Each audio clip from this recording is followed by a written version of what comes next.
Assalamualaikum warahmatullahi wabarakatuh.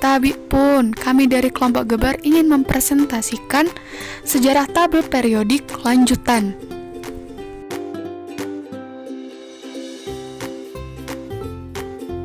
Tokoh dari sejarah tabel periodik ada Dmitri Mendeleev, Lothar Meyer, William Odling, kemudian Henry Moseley, dan yang terakhir ada Glenn T. Seaborg.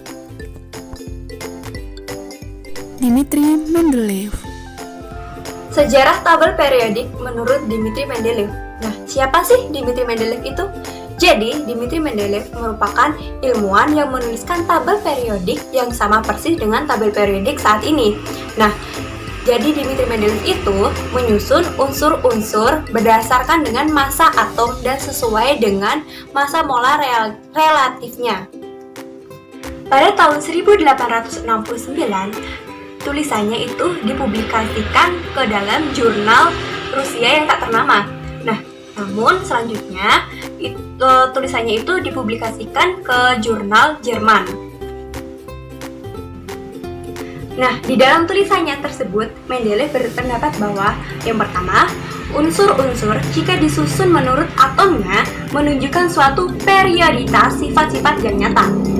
Selanjutnya, dia juga berpendapat bahwa unsur-unsur yang memiliki kemiripan sifat kimia memiliki berat atom yang hampir sama. Selanjutnya, dia juga berpendapat bahwa susunan dari unsur-unsur atau kelompok unsur sesuai dengan massa atomnya. Nah, jadi yang berhubungan dengan valensinya dan juga sampai batas tertentu dengan sifat kimia berbeda seperti terlihat di antara seri lainnya dalam misalnya litium, berilium, boron, karbon, nitrogen, oksigen, dan fosfor.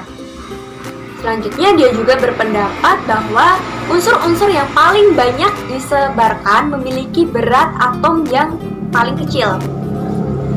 Selanjutnya, dia juga berpendapat bahwa besarnya berat atom menentukan karakter unsur, seperti besarnya molekul menentukan karakter senyawa. Selanjutnya, dia juga berpendapat bahwa kita harus memperkirakan penemuan banyak unsur yang belum diketahui. Misalnya, unsur-unsur yang analog sesuai dengan aluminium dan silikon, dengan berat atom diperkirakan antara 65 sampai 75. Nah, selanjutnya yaitu pendapat beliau, berat atom kadang-kadang dapat diubah dengan mengetahui unsur-unsur di sebelahnya. Oleh karena itu, berat atom telurium harus berada di antara 123 dan 126. Jadi, berat telurium itu tidak mungkin 128. Nah, untuk pendapat beliau yang terakhir, yaitu adalah sifat karakteristik tertentu unsur dapat diperkirakan dari massa atom mereka. Jadi dapat diperkirakan berdasarkan massa atom unsur tersebut. Apa saja sih keuntungan dari tabel periodik oleh Mendeleev gitu? Jadi keuntungannya yaitu memungkinkan Mendeleev untuk memprediksi penemuan unsur-unsur baru dan memberikan ruang kosong untuk mereka. Katakanlah eka silikon atau germanium, atau eka aluminium yaitu gallium, dan eka boron yaitu scandium. Nah, jadi sehingga tidak ada gangguan terhadap tabel periodik. Selanjutnya, yaitu keuntungannya dapat digunakan oleh Mendeleev untuk membuktikan bahwa beberapa berat atom yang digunakan saat itu tidak tepat. Selanjutnya, keuntungan yang ketiga adalah menyajikan varians urutan berat atom. Nah, namun selain memiliki kelebihan, ternyata tabel periodik Mendeleev juga mempunyai kekurangan. Di sini terdapat dua kekurangan dari tabel periodik Mendeleev, yaitu yang pertama, tabel tidak memprediksi keberadaan gas mulia. Namun, ketika seluruh keluarga unsur ini ditemukan, Sir William Ramsay juga menambahkan ke dalam tabel golongan 0 tanpa mengganggu konsep dasar tabel periodik.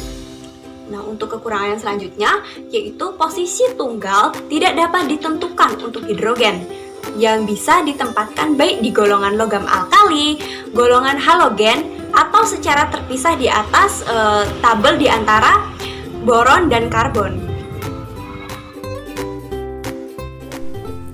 Lothar Meyer.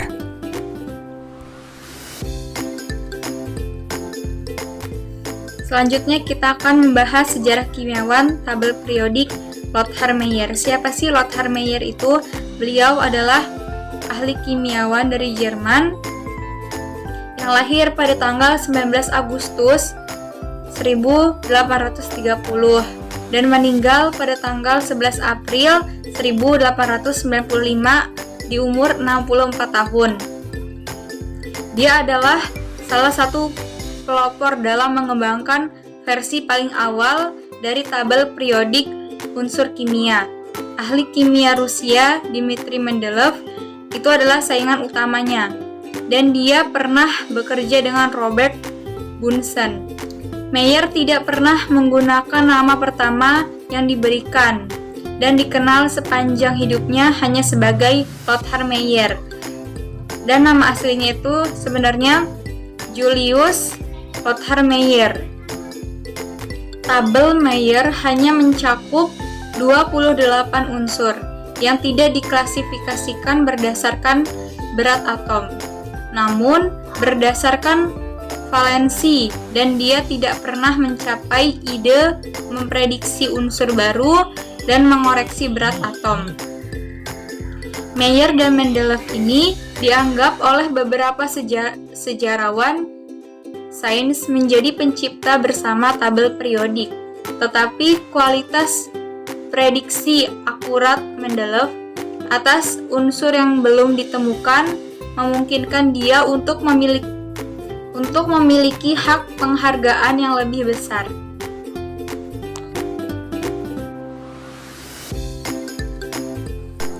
William Odling.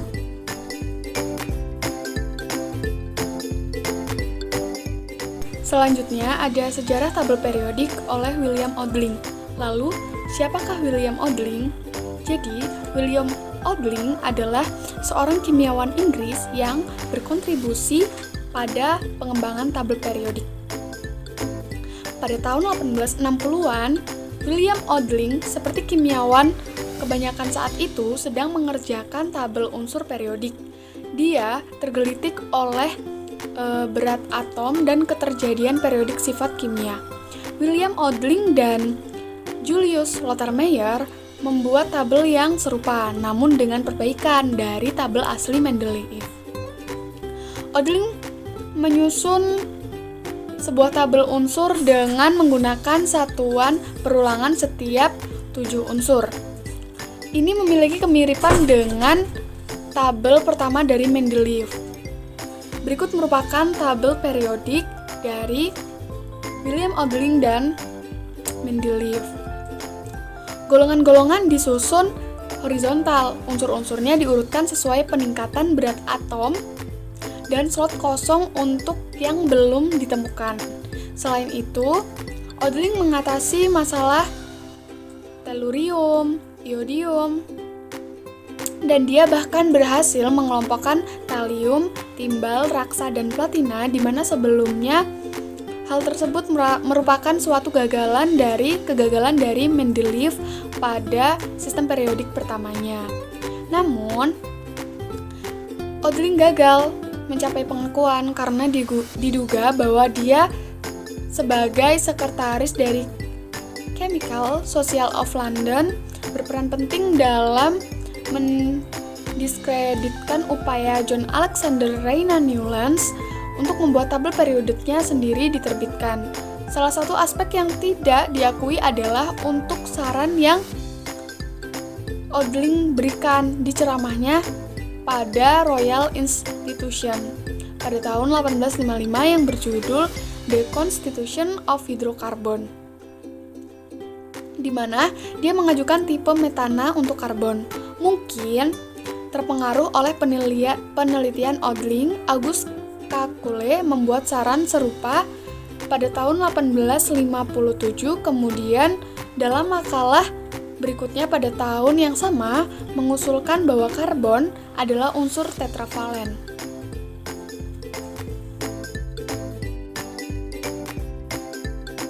Henry Moseley.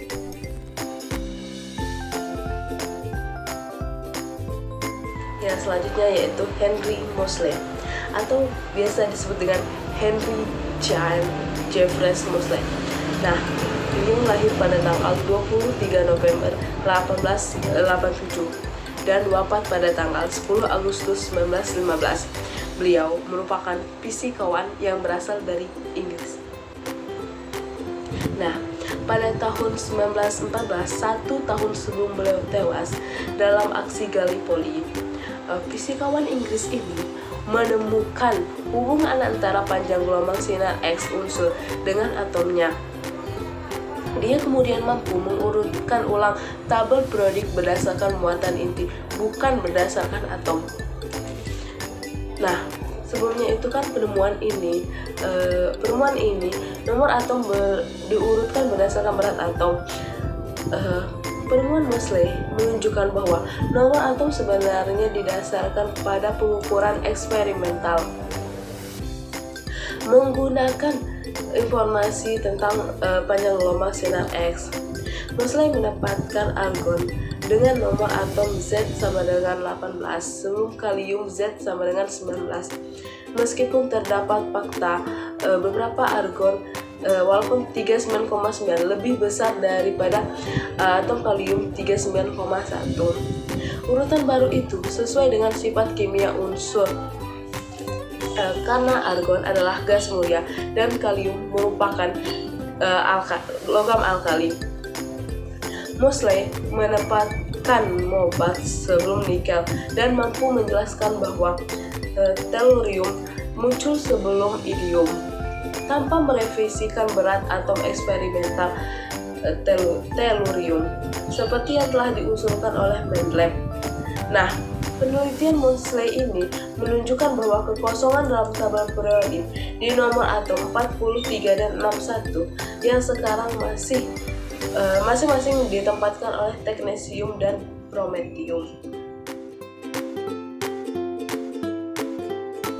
Dan Glenn T. Seaborg.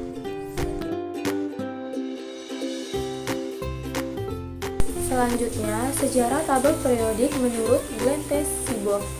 Siapakah Glenn T. Seaborg ini? Glenn T. Seaborg merupakan seorang kimiawan yang berasal dari Amerika Serikat yang terlibat dalam pengenalan 9 unsur transuranium dan pernah menjabat sebagai Ketua Komisi Energi Atom di Amerika Serikat.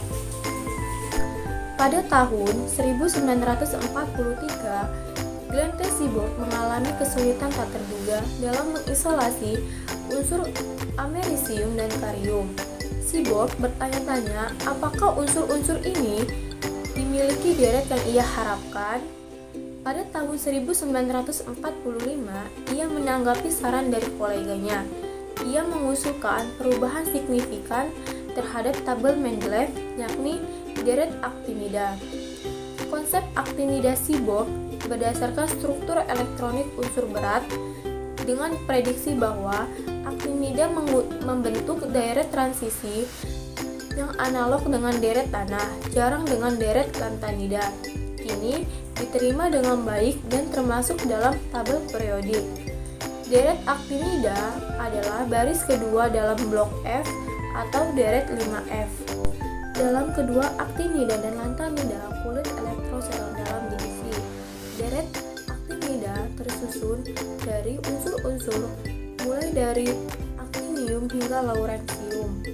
Elaborasi Seaborg selanjutnya mengenai tentang konsep aktinida berteori mengenai serangkaian transaktinida yang terdiri dari unsur-unsur mulai 104 hingga 121 serta serangkaian superaktinida yang tersusun mulai dari 122 hingga 153. Cukup sekian presentasi yang dapat kami sampaikan. Kami akhiri. Wassalamualaikum warahmatullahi wabarakatuh.